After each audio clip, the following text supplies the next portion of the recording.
என் மேல உண்மையா பாசம் வச்சவங்க யாரு, போலியா என்கிட்ட நடிச்சவங்க யாருன்னு இப்பதான் எனக்கு எல்லாமே புரியுது.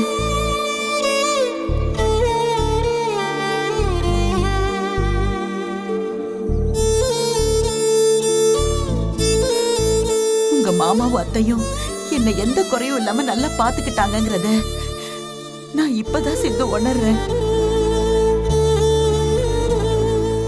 இன்னொரு முறை அண்ணனுக்கோ அன்னிக்கோ நான் பாரமா இருக்க விரும்பல. நான் கடைசி வரைக்கும் தனியா தான் வாழ போறேன். அம்மா, என்னோட உலகத்துல நீங்க 2 பேர் மட்டும்தான் இருப்பீங்க. உங்களுக்காக நான் கடைசி வரைக்கும் வாழ்ந்துட்டு ஒரு நாள் நான் கண்ணை மூடிடுவேன். அம்மா, இப்படியெல்லாம் பேசாத.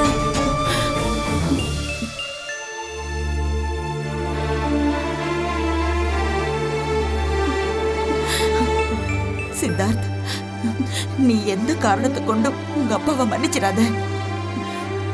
ஆர்த்திக்கு எல்லாமா நீதான் இருக்கணும்.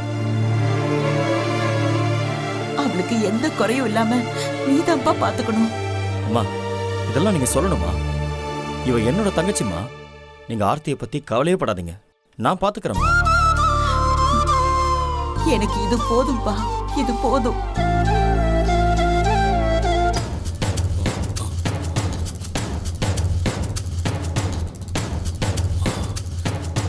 நீங்க எல்லாரும் இங்கதான் இருக்கீங்களா? 3 பேரும் ஒன்னா இருக்கும்போது இந்த விஷயத்த பேசினாதான் நல்லா இருக்கும்.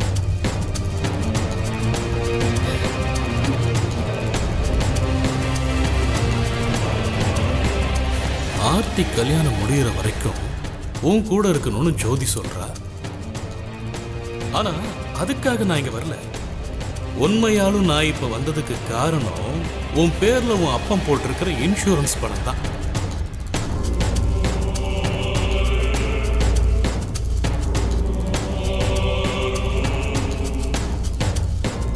அந்த 2 கோடி ரூபாய் இன்சூரன்ஸ் பணம் எப்படியும் இன்னும் 1 வருஷத்துல உன் கைக்கு வந்து சேர்ந்துடும். அது வரைக்கும் நான் உன் கூட இருந்து அந்த பணம் உன் கைக்கு வந்த உடனே அதை உன் கிட்ட இருந்து அபகரிச்சுக்கிட்டு உன்னை கழட்டி விட்டுட்டு ஜோதியோட போய் செட்டில் ஆக போறேன்.